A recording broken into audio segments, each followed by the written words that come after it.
Hello and welcome to another video. I'm Everett Hoffman, and today we're going to talk about ND filters. What are they, why are they useful, and how do we use them? First things first, what are ND filters?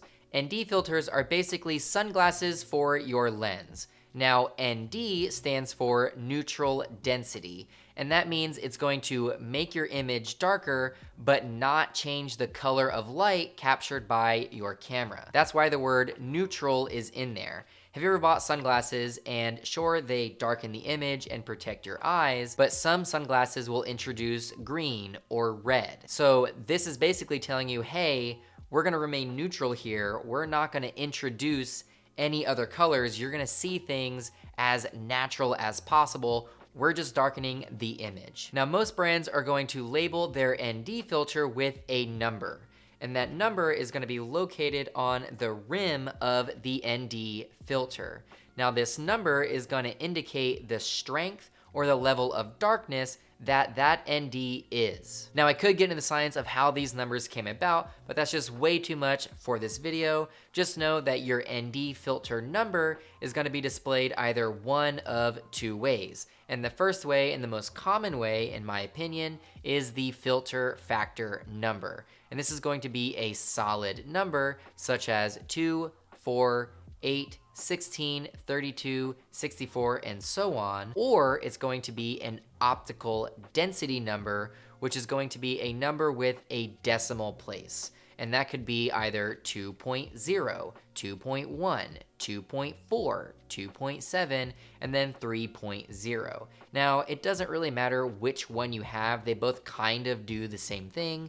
So for the sake of this video, I'm gonna be using filter factor numbers. So how do you know which number to choose, and what does it actually mean, and how does this affect your image? Now, for the factor number, the ND is going to start at 2. And then from there on out, each separate number is going to be double the number before. So you'll have ND2, and then the next one up is going to be ND4. And then you have ND8, and then ND16, 32, 64, 128, and 256, and so on. So for each separate ND number, your image is going to become one stop of light darker. So if you have ND2, then your image is going to become one stop of light darker. And then if you have ND4, then your image is now 2 stops of light darker. Then at ND8, your image is going to be 3 stops of light darker. And then ND16, your image is going to be 4 stops of light darker, and then so on and so forth.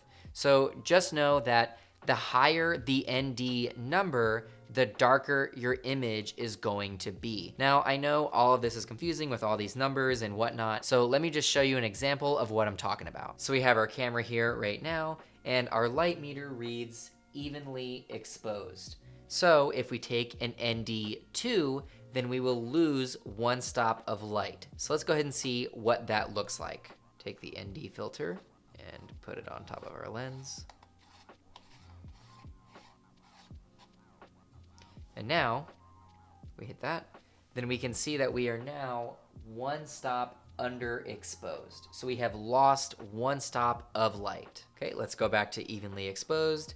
And now if we take an ND4, we are going to lose 2 stops of light. So let's go ahead and see what that looks like. So now you can see we are 2 stops underexposed. So we have lost 2 stops of light. Let's go back to evenly exposed. So now if we go to ND8, then we will lose 3 stops of light. So let's go ahead and see what that looks like. And now you can see that we are 3 stops underexposed. So we have lost 3 stops of light. So there's an example of how an ND filter affects our image. But how do we maintain even exposure if we're making our image darker? And we can do this one of 3 ways. The first way being our ISO, but we generally don't want to mess with our ISO, so we really just have 2 ways. And one way could be adjusting your aperture, and another way could be adjusting your shutter speed. So let me go ahead and show you an example of what that's going to look like. Now we are evenly exposed,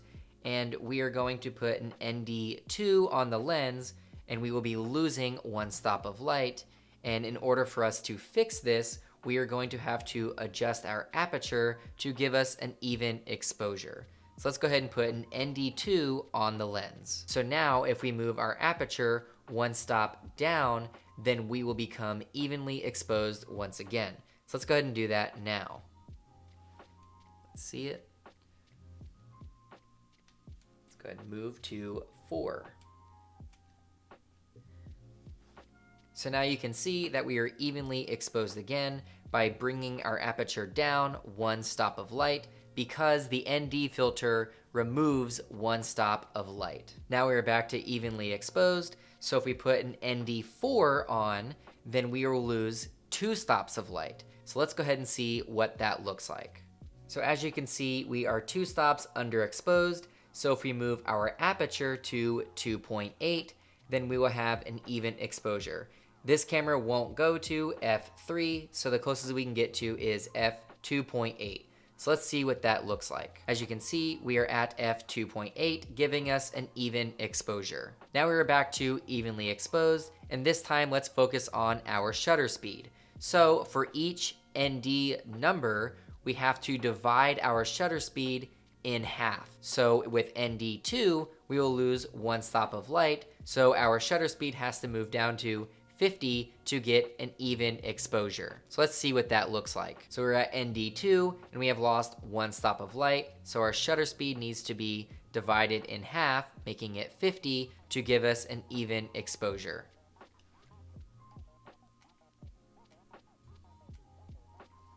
So now our shutter speed is at 50 and we have an even exposure once again.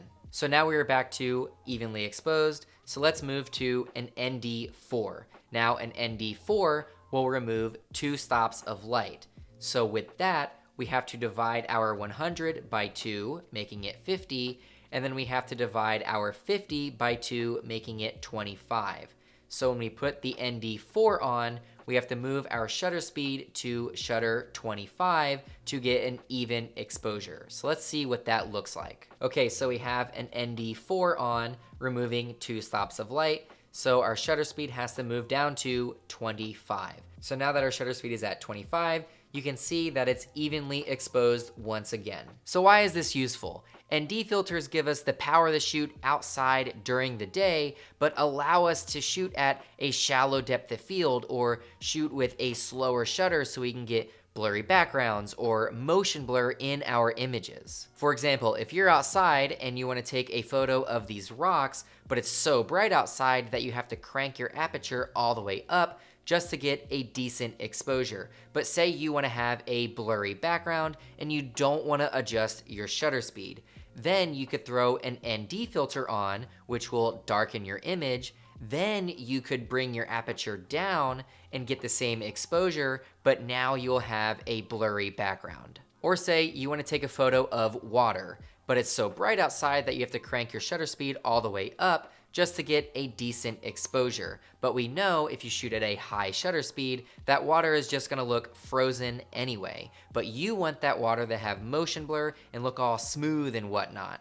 And you don't wanna adjust your aperture. So then you can throw an ND filter on, which will darken your image, and that will allow you to lower your shutter speed and capture more motion blur, allowing that water to appear to be nice and smooth. Now, if it wasn't already complicated enough, it goes deeper than that, and that's because there's several different types of ND filters that you can buy.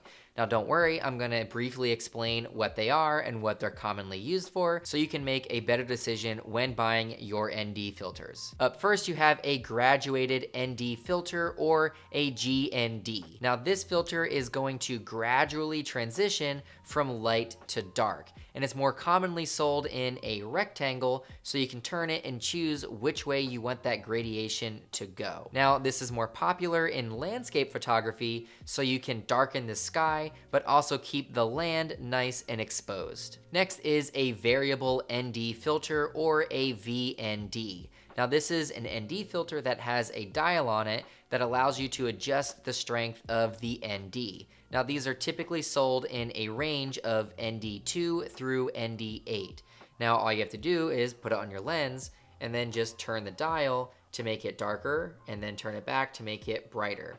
Now the advantage of this is it's an all-in-one, so you don't have to have all these different NDs. You have 2 through 8 right here. Now the disadvantage of this is when it's cranked out all the way to ND8, you're most likely going to get a cross pattern, but that's easily avoidable if you just dial it back a little bit. And finally, you have a central ND filter, or a CND, and these ND filters are going to be darker in the center and brighter on the edges. Now these are more commonly used to balance the exposure in a wide-angled lens. That's all I got for this one. Tune in next week when I cover lens polarizers. Let me know if you have any questions about ND filters in the comments below. As always, like and subscribe for more content like this. Skiddly bop that bell to be notified when I post another video. Thanks for joining me today, and I'll see you in the next one.